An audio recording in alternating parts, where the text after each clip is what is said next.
હવે આપ સાંભળશો પશ્ચિમ કચ્છ જિલ્લાનો સમાચાર પત્ર. કચ્છમાં મહિના દરમિયાન વરસાદના આગમનના વધામણા સાથે જિલ્લાના નવા વર્ષની ઉજવણી સહિતના વિવિધ કાર્યક્રમ યોજાઈ ગયા. રાજ્યની સાથે કચ્છમાં પણ જૂન મહિનામાં મેઘરાજાની પધરામણી થઈ હતી. જિલ્લાના 10 તાલુકામાં અત્યાર સુધીમાં 1થી લઈ 12 ઇંચ જેટલો વરસાદ નોંધાયો છે.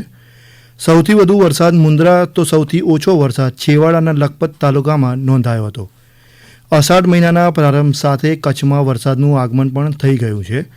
જોકે હજી મેઘમહેર થઈ ન હોવાથી ડેમ અને તળાવમાં હજી પાણીની નોંધપાત્ર આવક નથી થઈ.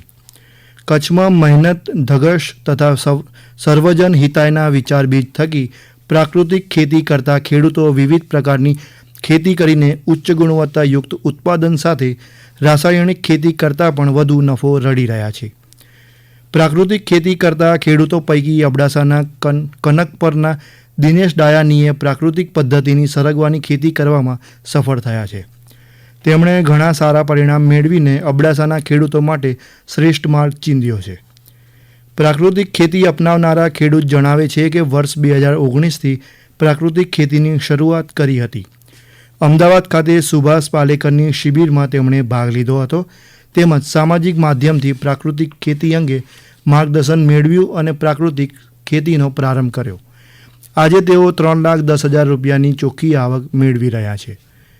કચ્છના નવા વર્ષ અષાઢી બીજની સમગ્ર જિલ્લામાં ઉમંગ અને ઉલ્લાસભેર ઉજવણી કરવામાં આવી.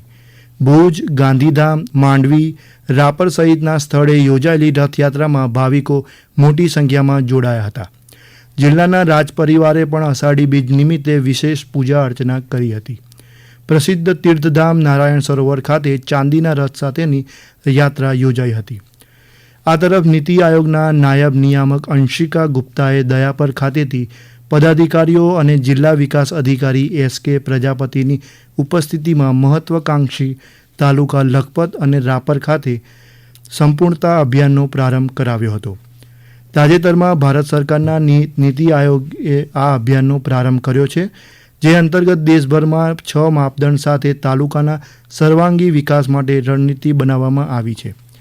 ભારત સરકાર દ્વારા લખપત અને રાપર તાલુકાને મહત્વાકાંક્ષી તાલુકાની શ્રેણીમાં આવરી લેવાયા છે, જેથી આગામી 30 સપ્ટેમ્બર સુધી આ બંને તાલુકામાં 6 માપદંડ સાથે તાલુકાના વિકાસ માટે આયોજનબદ્ધ રીતે યોજનાઓનો લાભ લોકો સુધી પહોંચાડવામાં આવશે. સંપૂર્ણતા અભિયાનને ભારત સરકારના એક મહત્વપૂર્ણ અભિયાન ગણાવતા નીતિ આયોગના નાયબ નિયામક અંશિકા ગુપ્તાએ જણાવ્યું કે આગામી 3 મહિનામાં વિવિધ સરકારી યોજનાઓનો લાભ જન સુધી પહોંચે તે માટે આયોજનબદ્ધ પ્રયાસો જિલ્લા વહીવટી દ્વારા કરવામાં આવશે. કચ્છ જેવા પ્રદેશમાં જળ સંગ્રહનું વિશિષ્ટ મહત્વ હોય છે. ધોળાવીરાની હડપ્પા સંસ્કૃતિ તેનું શ્રેષ્ઠ ઉદાહરણ છે. કચ્છ વિશ્વવિદ્યાલયમાં એરિડ કમ્યુનિટી ટેકનોલોજી તથા સંલગ્ન સંસ્થાઓએ યોજેલી કાર્ય શિબિરમાં અસરકારક ભૂગર્ભ જળ વ્યવસ્થાપનમાં સ્થાનીય આગેવાનોના ફાળા અંગે ચર્ચા કરવામાં આવી. કચ્છ વિશ્વવિદ્યાલયના કુલપતિ ડૉક્ટર મોહન પટેલે જણાવ્યું કે કચ્છમાં આજે સમૃદ્ધ ખેતી છે.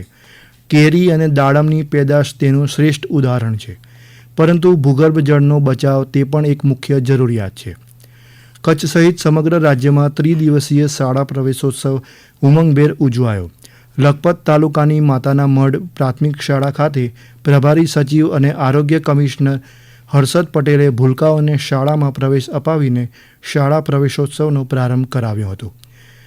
પ્રભારી સચિવ સહિતના મહાનુભાવોએ દીપ પ્રાગટ્ય કરીને શાળા પ્રવેશોત્સવ કાર્યક્રમને ખુલ્લો મૂક્યો હતો.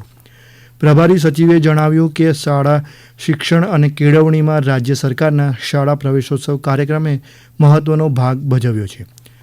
સરકારના પ્રયાસોથી કન્યાઓની ભાગીદારી શિક્ષણના ક્ષેત્રમાં સતત વધી રહી છે. બાળકોને ગુણવત્તાસભર શિક્ષણ મળે તે ખૂબ જ જરૂરી છે અને તે આપણા સૌની સહિયારી જવાબદારી છે. હમણાં આપ સાંભળી રહ્યા હતા પશ્ચિમ કચ્છ જિલ્લાનો સમાચાર પત્ર, જેના લેખક હતા હેમાંગ પટણી. પ્રસારણ આકાશવાણીના અમદાવાદ વડોદરા કેન્દ્ર પરથી કરવામાં આવ્યું.